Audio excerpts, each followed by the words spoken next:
The use of urban planning in ancient Egypt is a matter of continuous debate, because ancient sites usually survive only in fragments, and many ancient Egyptian cities have been continuously inhabited since their original forms. Relatively little is actually understood about the general designs of Egyptian towns for any given period. The Egyptians referred to most cities as either Nwt or dmi. Nwt usually refers to unplanned cities that grew naturally, such as Memphis and Thebes, while dmi can be translated as settlement, and usually refers to towns that were laid out along a plan. The archaeological evidence of such cities is best preserved, and has been most thoroughly excavated, at Lahun, Deir, el-Medina, and Amarna, though some evidence of urban planning exists at other sites as well.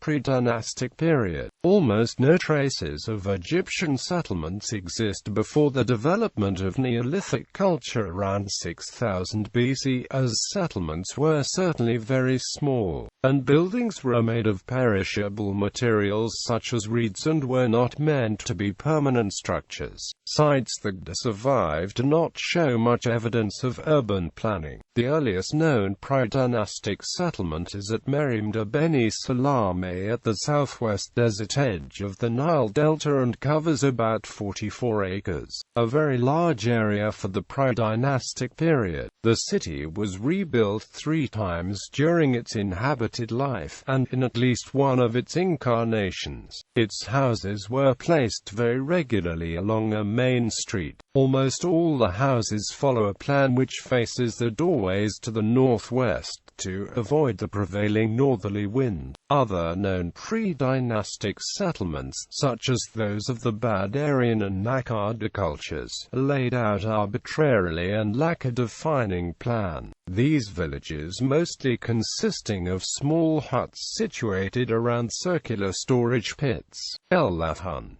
The workman's village at el-Lahun was built and inhabited during the reign of Senusret II of the 12th dynasty, located near the entrance to the channel of the Nile that leads to the Fime oasis. It housed the workers who constructed Senusret's pyramid as well as the priests who maintained the royal funerary cult, and possibly even the king himself. The village was apparently only fully inhabited during the king's reign. The village was organized according to a regular plan. It was centered on the temple of the Senusret's pyramid, which visually dominated the village, and it consisted of 2 unequal quarters enclosed by mud brick walls on at least 3 sides. The smaller western quarter contained the relatively humble dwellings of the workers that were laid out on a rectangular grid pattern. Flinders Petrie, who first excavated the site, noted how the layout of the neighborhood would allow a single night watchman to easily guard the area. The houses all followed the same basic pattern and dimensions, and they were evenly spaced along the parallel streets. The streets were paved, and stone drainage channels built into them, leading to a central drain, allowed the disposal of dirty water from the houses. The much larger eastern quarter contained considerably larger buildings, including mansions, an acropolis, with an attached guard building, storerooms, a few more workers' dwellings, and some buildings at the far east side whose purposes are unknown. Deir el-Medina. The workman's village at Deir el-Medina, located in a valley on the west bank of the Nile across from Thebes, was first constructed under Thutmose I of the 19th dynasty to house the workers who worked on the tombs in the nearby Valley of the Kings. During the New Kingdom, the village is surrounded by a thin mud brick wall and built around a central street. Houses were connected at the sides, sharing walls for building and space efficiency. It is possible that entire blocks of houses were covered by a single roof. The original village had 20 houses, probably supporting a population of about 100 people. The village was expanded once under Thutmose III, and when the workers returned to Deir el-Medina after the reign of Akhenaten, during which they were transferred to Amarna, the village was expanded again and formed 9 distinct quarters. At its largest point, Deir el-Medina contained 120 houses and probably about 600 inhabitants. Amarna, Akhenaten of the 19th dynasty, built Akhenaten as the new capital city of Egypt. For the location, he chose Amarna, a fresh site on the eastern bank of the Nile, about 275 kilometers northwest of the old capital city of Thebes.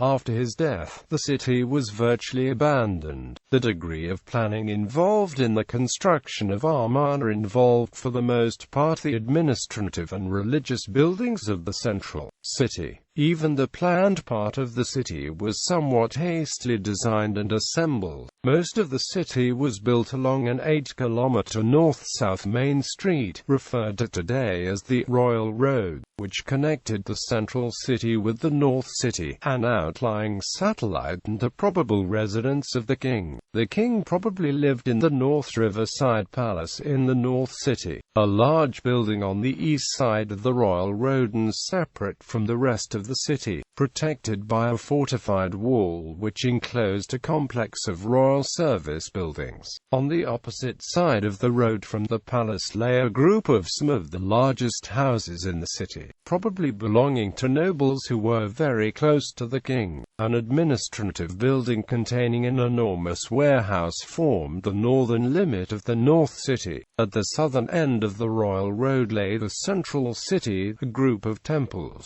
palaces, and administrative buildings forming the executive hub of the city. The planned buildings of the central city can be found in an inscription on one of the Amarna boundary stelae which marked the boundaries of the city at its founding. In it, Akhenaten describes the main buildings he will construct in his new capital. I am making a house of the Aten for the Aten my father in Akhenaten in this place. I am making the mansion of the Aten for the Aten my father in Akhenaten in this place. I am making the sunshade of Re of the royal wife, for the Aten my father in Akhenaten in this place. I am making a house of rejoicing for the Aten my father in the island of Aten distinguished in Jubilis in Akhenaten in this place. I have made a house of Re for the Aten my father in the island of Aten distinguished in Jubilis in Akhenaten in this place. Some of these buildings can be identified easily by their inscriptions, but we know the names of others only through this speech. On the entire western side of the road and probably reaching down to the riverside was the Great Palace, consisting of several stone courts and halls, and housing at its center a huge courtyard surrounded by statues of Akhenaten. Across the road and connected by a brick bridge lay the king's house, a small palace and residence of the king. South of the palace was the mansion of the sun disk, a religious building whose purpose is not completely understood but was likely the king's mortuary temple. In the northernmost position on the east side of the road in the central city was the largest temple of all, the house of the sun disk, or the great temple of the Aten, which lay on an east-west axis and consisted of a rectangular walled area measuring 760 by 290 meters, enclosing several individual temples.